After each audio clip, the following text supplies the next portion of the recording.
Thanks very much, Roy. Hello, everyone, and thank you very much for having me in this session. I will be talking about context in advertising today, and I will briefly start explaining the importance of context and then giving some insights from Mesh Experience's real-time experience tracking database, outlining why context matters. When it comes to context, importance of context, I think there is no one really who can explain its role better than the wonderful Rory Sutherland. As he famously said, if you had to boil down the whole behavioral science into 2 words, those words might well be context matters. Context matters when planning advertising because it affects people's behavior, the response to the advertising, feelings and brand perceptions and decision making. For an advertiser, avoiding unsavory content is clearly important, but finding the right context for an ad can really boost its impact. And especially it is more important nowadays because we are living in an attention deficit era. Attention span is getting narrower every other day with the emergence of new technologies, rise of programmatic advertising. As we know, while it's bringing maximum efficiency with minimum resources, it also generates problems like brands appearing in unfavorable online environments. There was a recent case you might all remember. And thirdly, it is because of the increased use of multiple platforms, which means that there is some need for adaptation of the media. So what kind of context we should be taking into consideration? Here is just a few of them. And in this presentation, I will focus on the first 3. It's about how people respond to brand advertising, how it differs by time of the day parts, news context, and also the location of the media. This is a data source we use to uncover insights about people's reactions to advertising in context.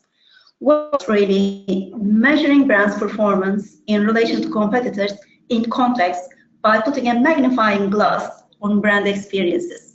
What we have here is we have 3 stages. The first one is an online questionnaire. It's similar to any traditional brand and communications tracking questionnaires. At the end of the questionnaire, we brief people to stay in the field with us for a week and record all of their experiences about the category that we are interested in.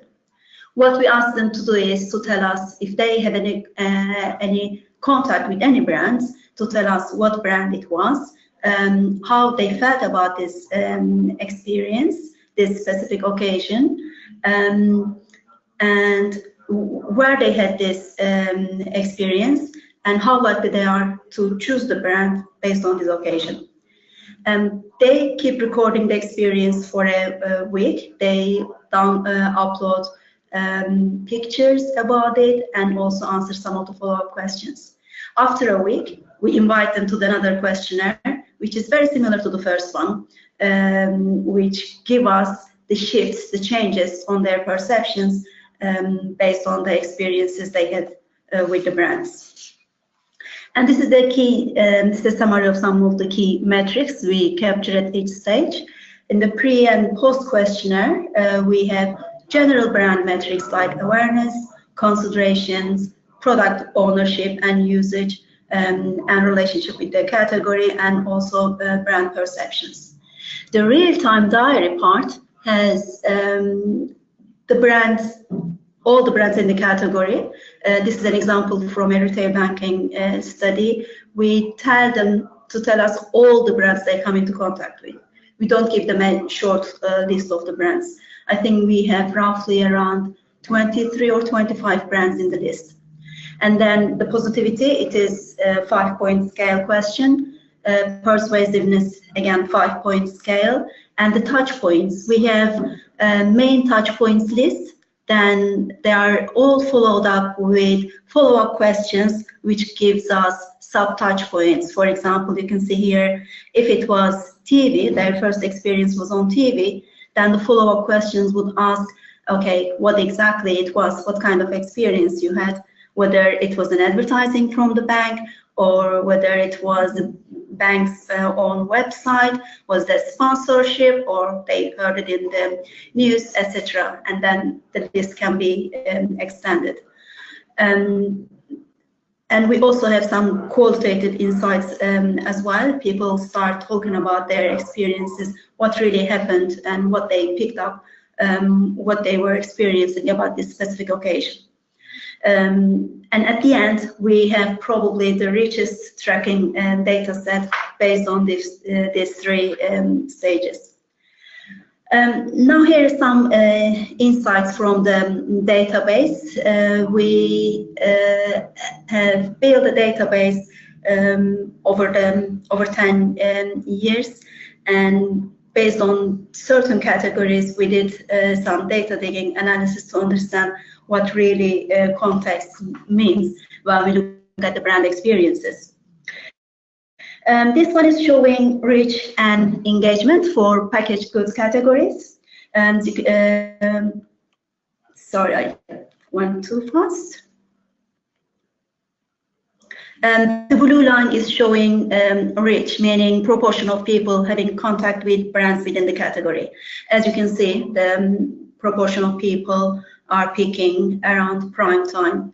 The red line is showing the top 2 box positivity, and obviously they are not following the same pattern. And we have different responses by time of the day to the same category, the same type of advertising. So which touch points is driving this change? When we look at the day parts, you can see TV in the morning is more engaging. What happens in the evening is online becomes more engaged touch points. As we already have the qual data within the data set, we started digging the data to understand what's really happening based on these day parts. What we found out was in the mornings, TV, consumer packaged goods advertising, tapping into morning mood states. So it is enhancing the mood in the morning with the style, the creative of the advertising, and uplifting people's mood. This is another example again from the database. This one is specifically looking at the snacks category. Again, this is the top 2 box positivity. We have seen peaks at certain times of the day, and when we look at the times, actually these are resonating with meal and snacking times. So that means consumers respond more positively to advertising when they are really thinking about the products, category, and experiencing it. In contrast, when we look at the services, the story is different. Engagement with the services category communications or overall touch points starts increasing after 6 p.m. So what is causing this shift after 6 p.m.? You can see some of the touch points are starting peaking from at 6, but in particular, the main shift is coming from the out-of-home advertising. And especially those, when we look at the after 6 p.m., how people respond to different out-of-home advertisings, it is more positive, creating more positive responses towards the brand. So this is all about due to the greater dwell time. Higher dwell time is providing greater engagement and better message delivery for the category. So which means location of advertising, the communications, it does matter. It's not only the day part, so we need to focus on the locations as well. This example, again, from the consumer packaged goods category, we looked at how people are responding to out-of-home advertising based on different locations. As you can see, the advertising close to the shopping centers and most generating more positive response towards brand. And another context area is the news context. The example I will share with you now is from a recent study we have been running from the beginning of this year. This is from the retail banking category, and this chart is showing positivity and persuasiveness for all of the brands who had TV presence during that specific time. The example is here from Northwest. Although they are reaching reasonably high number of people, the experiences they generate is the least engaging and persuasive compared to all other brands. We wanted to understand why this is happening, because when we looked at the advertising itself, the people were talking positively about it. But then we found out that the reason why the bubble for Northwest was low, it wasn't advertising itself, it was just because of the news people were picking on TV, and it was about the bank closures. People do worry about others losing their jobs and about vulnerable people suffering, but also there was some understanding that branch closures are inevitable as the banking is moving towards digital relationship. So what NatWest should do in this case, whether they should cut the advertising or continue with the communications. We have also looked at the other brand metrics as well, if there was any change in terms of some key metrics like concentration or trust. It wasn't really damaging badly brand perception or key brand metrics. It was about this specific time, and the bank closure news was pulling down the overall performance of the TV in the specific time. So it was right actually for NatWest not to cut the advertising during this negative news. And there is another example from Co-operative Bank. Again, it's the same time period. This one is not only looking at the TV, and we are talking about all brand touch points. Co-operative Bank during that time period was generating the least positive and also less engaging, persuasive experiences. The TV itself was performing well. As you can see, the blue bubble is on the right-hand side of the market average. So the problem wasn't about the TV, it was the lead media during that time period, but TV advertising was performing well. So we started digging the data again to understand what's happening by looking at the people's comments. We have seen negative news through many channels were coming up and it was all about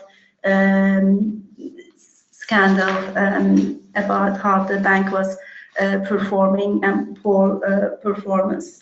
And this was impacting overall brand metrics, not just the experiences, and we had seen significant negative shift on brand image for being a reliable brand. So in this case, it was right for cooperative to cut the advertising because it wasn't working and they were wasting their money. We don't know, of course, what they did during that time. So to sum up, right context for an ad can boost its impact. A negative PR can have a negative impact on paid advertising, and it is vital to understand the context in which we are advertising in order to whether we should cut the advertising or change the messaging and take relevant decisions based on this. Location of the posters does matter. Out-of-home advertising posters close to the point of sales are generating more positive responses. And time of the day is also very important. We know that the response is different. The creative could be adapted to boost the impact, or maybe an opportunity for the media planners charge differently based on the time of the day.